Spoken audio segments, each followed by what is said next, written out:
Economía y bolsa a través del cine, con el broker CMC Markets. Sara Carbonell, directora general de CMC Markets. ¿Qué tal, Sara? Bienvenida, muy buenos días. Buenos días, Rubén, muchas gracias. Hablamos de economía, hablamos de bolsa, hablamos de cine, hablamos y aprendemos de cine y de películas que tienen que ver con la economía. Hoy hablamos de Wall Street. Para cubrir esa compra de Blue Star, mete un par de cientos de miles en esas empresas que mencionaste. Elige el chicharro que esté menos rancio. Pon un stop loss con bajada hasta 100.000. Y cómprate un traje decente. Las apariencias lo son todo. Vete a Morty Sills y dile que te mando yo. Invierte lo que sobre en un fondo libre de impuestos. Quiero ver lo que haces antes de invertirlo.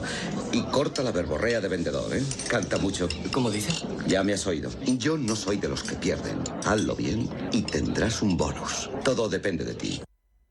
Pues este es el diálogo entre los dos protagonistas de esta película, Wall Street, que es una película, Sara, de finales de los años 80, pero que a todo el mundo, y a lo mejor a nuestros oyentes también, se les ha venido a la cabeza la comparación con El Lobo de Wall Street. ¿Se parece mucho, poco o nada? Se parece algo, aunque yo creo que es desde luego más realista esta que acabamos de escuchar, Wall Street, porque además hay que decir que pilla en un momento en Estados Unidos, económicamente, ahora podemos hablar un poco de historia, que Estados Unidos estaba pasando por un déficit comercial muy importante, que empieza a suavizarse ya a finales de los 80, ¿no?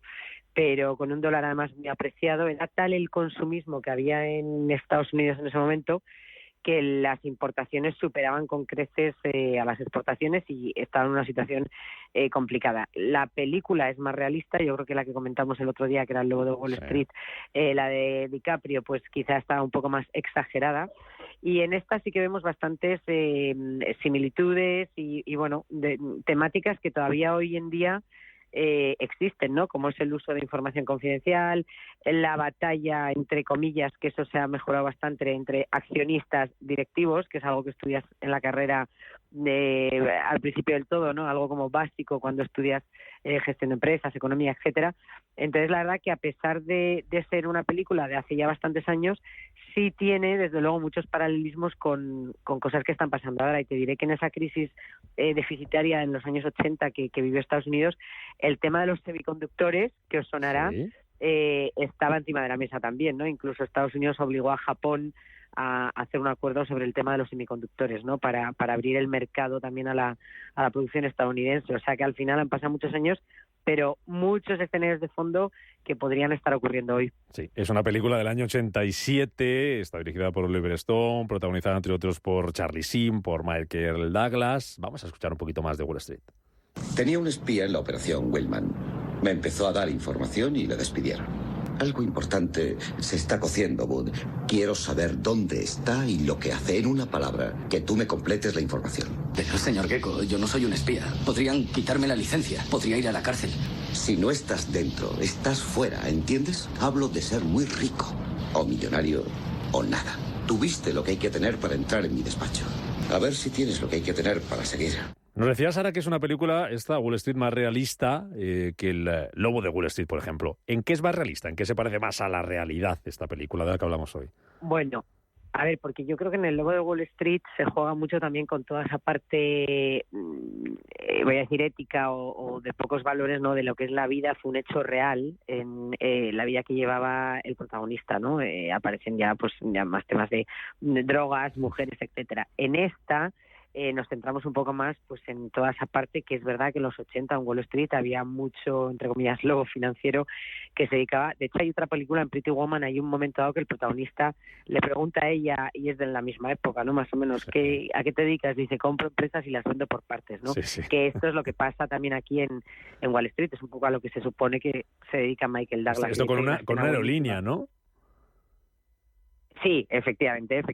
Bueno, aquí en la película, en Wall Street, todo esto empieza porque también es un debate moral, más que una película que hable de temas financieros y económicos, que también, pero el trasfondo es de Oliver Stone. Lo que Oliver Stone quiere reflejar aquí es un poco el debate moral entre poder y honradez, porque en realidad toda la película se desarrolla porque Charlie Sheen defrauda a su padre y le da una información privilegiada sobre la empresa donde trabaja su padre, a Michael Douglas, ¿no? Luego al final, de hecho, les pillan, en fin. Pero yo creo que en esta película pues sí que ese debate moral, quizá cuando yo digo más realista, es porque yo creo que la otra que digamos que está un poco más exagerada y centrada mucho más en lo que es el tema de brokers, de bolsa, de la vida que llevaban.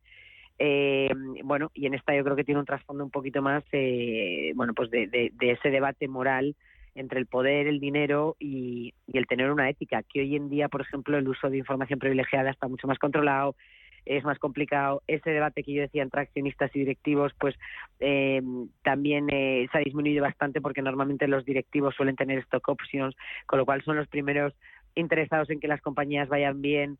Pero bueno, también vemos un poco lo que es ser el vende, no voy a decir vende humos, porque nada vende humos, ¿no? Pero esa personalidad arrolladora que tenía Michael Douglas en la película, que además ganó muchísimos premios por su interpretación. Hay una escena buenísima cuando da el discurso ante accionistas, que el discurso lo empieza diciendo: vamos a hablar de realidad, de la pura y simple realidad de América, y a partir de ahí ya empieza a dar todo su discurso, ¿no? Entonces, al final, bueno, yo me refería un poco a eso, pero en general la película tiene bastantes lecciones. El tema de la ética y la honradez a la hora de, pues por ejemplo, vender una compañía, vender acciones, el banquero que te dicen que invertir, eso sigue estando ahí, y siempre digo, ¿no?, que hay que fiarse mucho de quien nos asesora, y ese debate de quiero vender versus es lo que de verdad le puede interesar al cliente, ¿no? Creo que es bastante, bueno, que podemos encontrar similitudes con la época actual. Venga, vamos a escuchar, ahora te pregunto por esas similitudes con la época actual, una parte más de esta película de Wall Street, que tiene, por cierto, una secuela, Wall Street 2, ya del año 2010, El dinero nunca duerme. Señor Gecko, hoy hemos perdido un poco. El máximo previsto para Terafly, como unos 100.000. Tu padre no es enlace sindical de esa compañía, ¿verdad? ¿Cómo sabe lo de mi padre? La cosa más valiosa del mundo es la información, ¿no te parece? Sí. Yo no doy palos de ciego. Yo apuesto sobre seguro. La mayoría de esos economistas de Harvard no sirven para nada. Hace falta un tío listo y hambriento. Y sin sentimientos. Unas veces pierdes, otras ganas, pero sigues luchando. Y si quieres un amigo, te compras un perro. Este Gordon Gekko, que es el personaje que protagoniza Michael Douglas, es ese magnate de las inversiones, con ese debate moral que nos planteabas antes, Sara, sobre poder, dinero, avaricia, esa información privilegiada que escuchábamos ahora, esa codicia, esa falta de escrúpulos. Comparación con la situación real de ahora, ¿cuánto hay?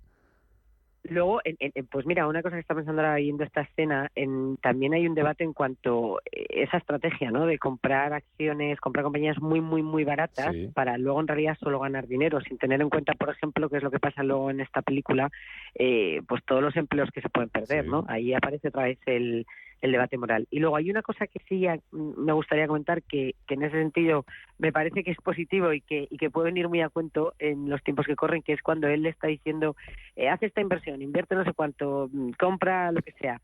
Dice, pon stop loss en no sé qué nivel, ¿no? Y de hecho ahora en esta escena que habéis puesto, pues le está diciendo, Bat le dice que hemos perdido el máximo que teníamos pensado. Pues mira, esto podría ser semejante a la situación actual, porque ya sabes que nosotros en CMC siempre decimos eso, ¿no?, controlar el riesgo. Entonces, una persona como era Michael Douglas, magnate, como bien decimos, pez gordo de Wall Street, etcétera, y ya en esos años y se está poniendo en stop loss, ¿no? Es decir, las estrategias de inversión buenas son las que tienen, pues, ese objetivo de beneficios, pero también una posible pérdida que puede ser la máxima. Y bueno, pues si te salta el stop, te salta, pero hay que controlar siempre el riesgo. Y en este caso, con esta escena, pues se ve que él en realidad lo hacía, porque ponía un tope de pérdida. La economía y la bolsa a través del cine, hoy con la película Wall Street, con CMC Markets, con Sara Carbonell, directora general del broker CMC Markets. Sara, gracias como siempre. Nueva película el martes que viene. Aprendemos de economía, aprendemos de bolsa a través del cine. Gracias, Sara. Buena semana. Un abrazo, gracias a vosotros.